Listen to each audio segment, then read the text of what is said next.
United Nations urges all parties of conflict in Yemen to respect international humanitarian law.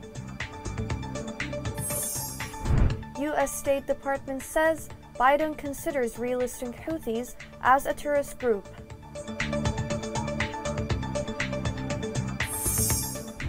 Giants brigades liberate key areas in Ma'rib and advance further in the city.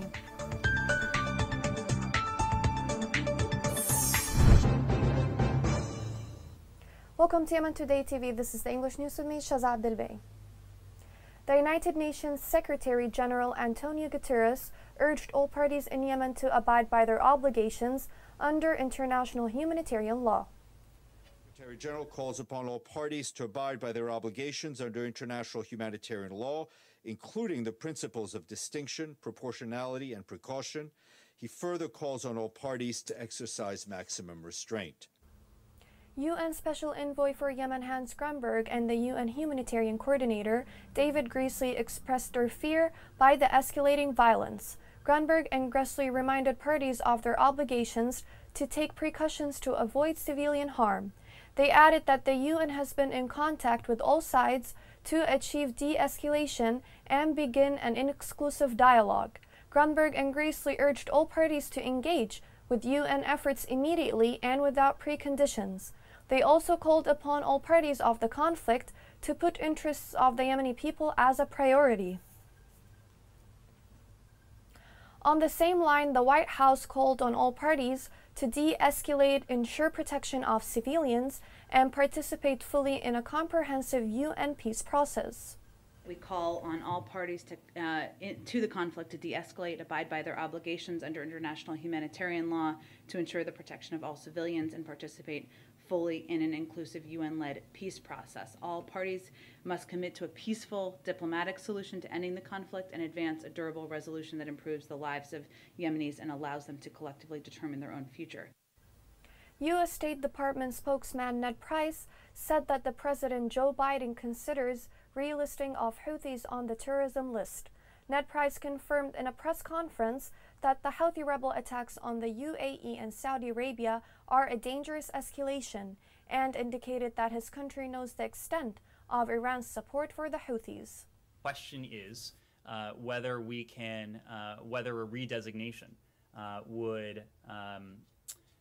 would be in the interests of the United States, would be in our security interests, would be in the security interests of our partners in the region, and would be in the interests we have in seeing an end to the conflict and the humanitarian emergency in Yemen. So it was a difficult set of factors we're weighing, but as the President said, we are considering the decision. French Ministry of Foreign Affairs strongly condemned Houthi missile attacks against the United Arab Emirates and Saudi Arabia. France called for a de-escalation in Yemen and in the region and reaffirmed its commitment to end the conflict in Yemen. British ambassador to Yemen concluded his visit to the interim capital, Aden. He expressed his happiness to visit Aden, adding that Yemen has amazing potentials. He called on all parties to put the safety of Yemenis first and to work intensively to find a sustainable political solution.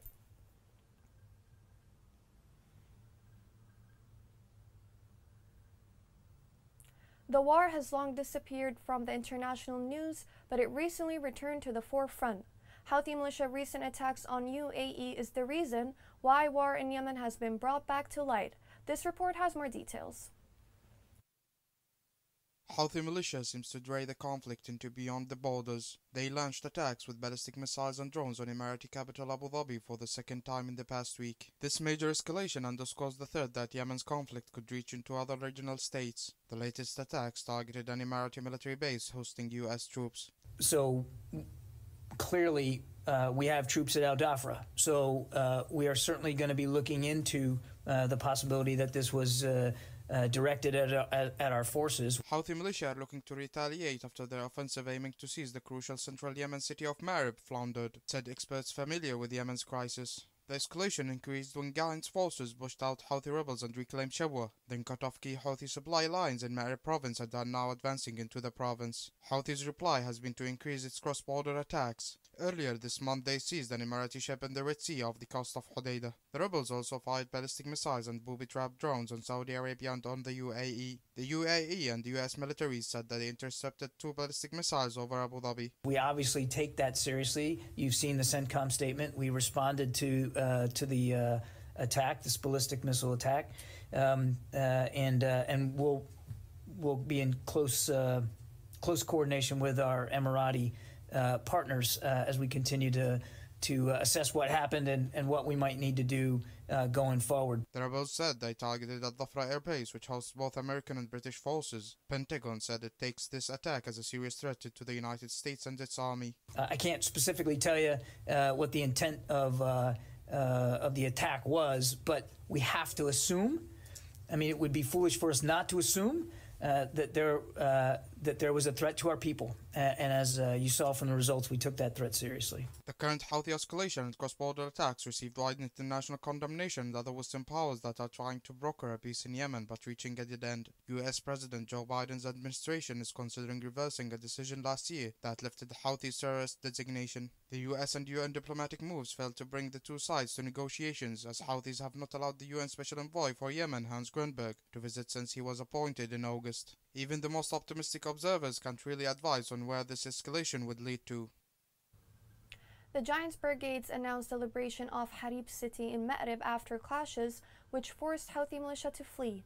According to field sources, the brigades circled the Houthi militia from many sides after fierce confrontations, which erupted since early morning. This report has more details. Clashes are raging south of Ma'rib, the hot point and the decisive battle in the future of Yemen. The government forces say the battles last night were the fiercest. They were accompanied by airstrikes by the coalition and a fire of artillery that killed dozens of Houthi militants. Forces of legitimacy confirm they are now stationed meters away from Umarish camp, at a time when the village of Al-Amud is besieged from 3 directions. The government forces, backed by the tribesmen, launched a lightning attack on the positions of the militia in the open areas near the village of Al-Amud and Jabal al-Naqa, leaving dozens of dead and wounded among them. The battles that are going on south of Ma'rib is a source of pride. They became an incinerator for Houthi militia. Panic grabs them in the southern fronts of Ma'rib. There are hundreds killed among them. Their equipment are burnt like trees. They are in a deplorable state. We are overlooking Al-Amud villages from various sides. Next days we will get into Juba and beyond, and we will join our allies. As for the other axis, night battles took place in Al-Jawf. They ended with the liberation of important sites and a mass escape of the Houthi militants. In the northeast of Al-Jawf, confrontations took place between the government forces and the Houthi militia, during which the government forces were able to make field advances that ended with the control of strategic sites in Bart al-Anan district.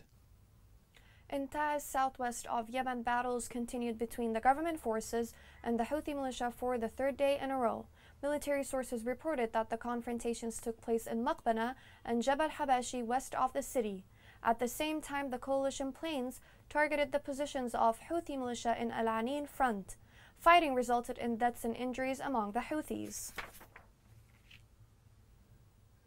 Still in Taiz, the rebels targeted Al-Shamasi neighborhood east of the city with a number of bullets.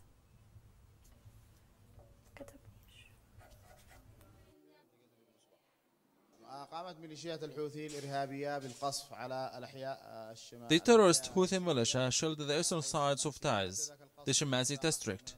The shelling set fire in one house, killing a woman, who is the owner's wife. As to the man, he had 3rd and 1st degree burns. Injuries in his body is about 70%. These burns may lead to his death. The coalition announced it carried out 53 operations targeting Houthi militia in Ma'rib and Al-Bayda in the past 24 hours. The coalition confirmed that it destroyed 34 military vehicles, and the casualties among Houthis exceeded 240 militants. Yemeni Foreign Minister Ahmed bin Mubarak met with Michael Berry, the new head of the United Nations mission to support the Hudaydah Agreement. They discussed the mission's work in light of the recent developments in Hudaydah. During the meeting, bin Mubarak stressed the importance of improving the mission's work and the necessity of moving the mission's headquarters to a neutral area outside Houthi restrictions. For his part, Berry said he welcomes any proposals that could improve the mission's work and to cooperate in addressing any imbalances.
Coming next.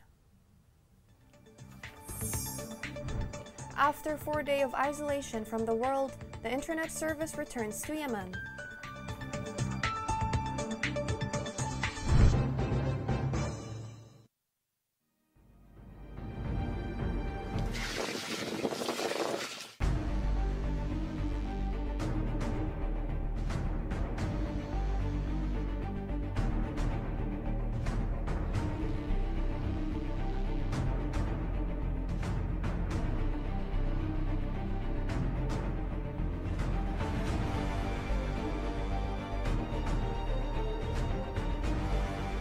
اضطرينا ان نغادر من ذي وزحنا.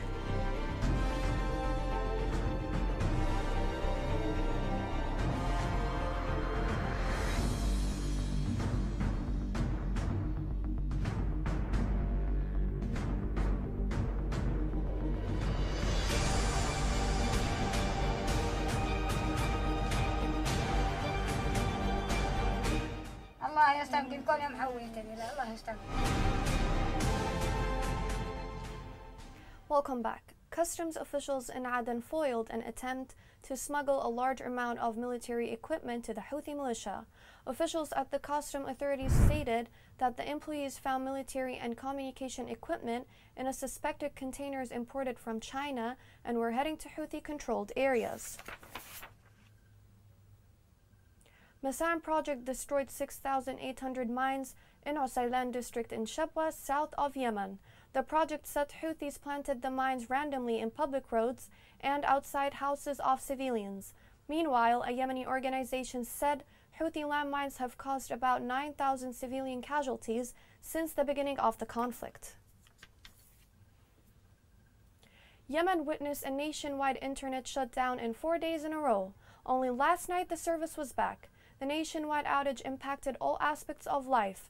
Yemenis both inside and in diaspora have cheered as the service outage has hampered their daily communication. This report has more details.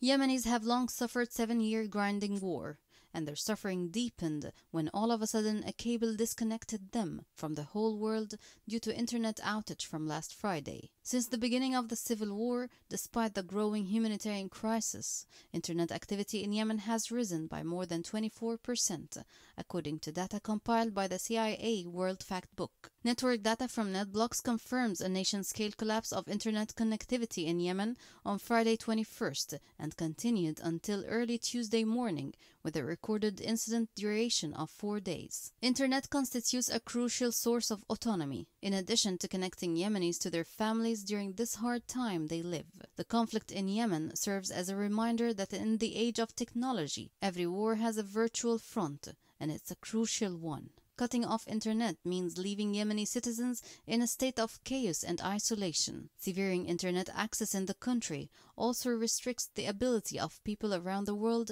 to stay informed and engaged with the details and developments of the conflict, and therefore renders them less eager and equipped to place pressure on their governments to intervene. The cutoff of internet services in Yemen continued to paralyze the impoverished Arab country for the fourth consecutive day, deepening the suffering of millions amid a prolonged conflict. The massive internet blackout that hit Yemen's capital Sana'a and most of the country's provinces last Friday has forced critical services to shut down, which multiplied the woes of the Yemeni people. Internet is their sole communication tool for checking on the situations of family and friends amid the war, and the blackout has completely paralyzed the daily life of Yemenis, especially seizing all the financial and banking transfers in the country. Many banks and commercial institutions turned into dealings with written bonds as a makeshift solution. Local companies were incurring huge losses as a result of the internet blackout, which was estimated at $4 million per day. Internet services were largely restored in Yemen on Tuesday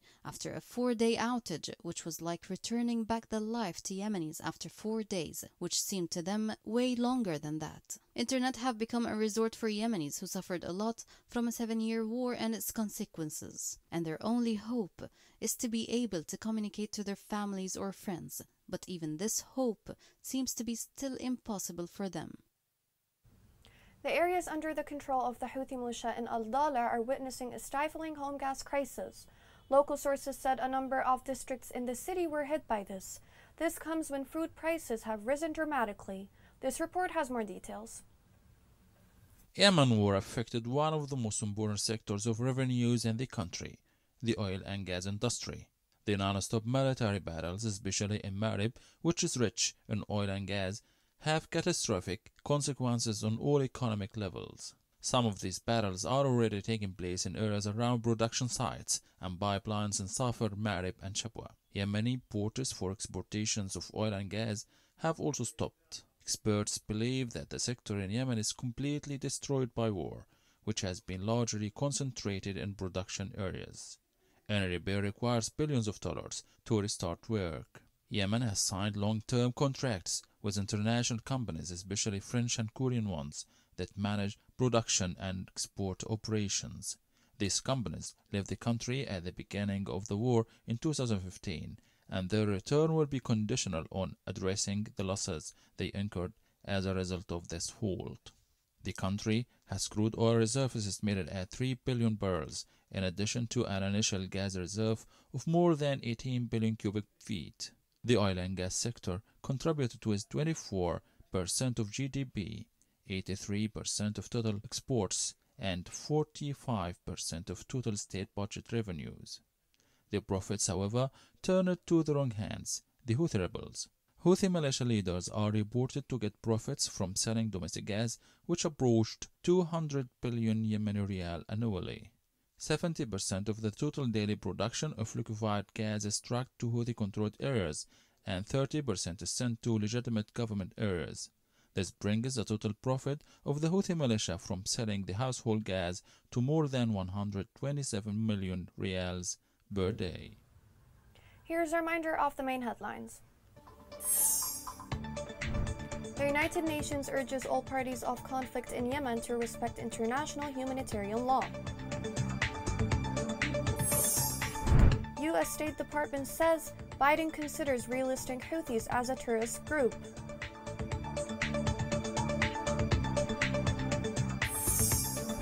Giants Brigade celebrate key areas in Ma'rib and advance further in the city.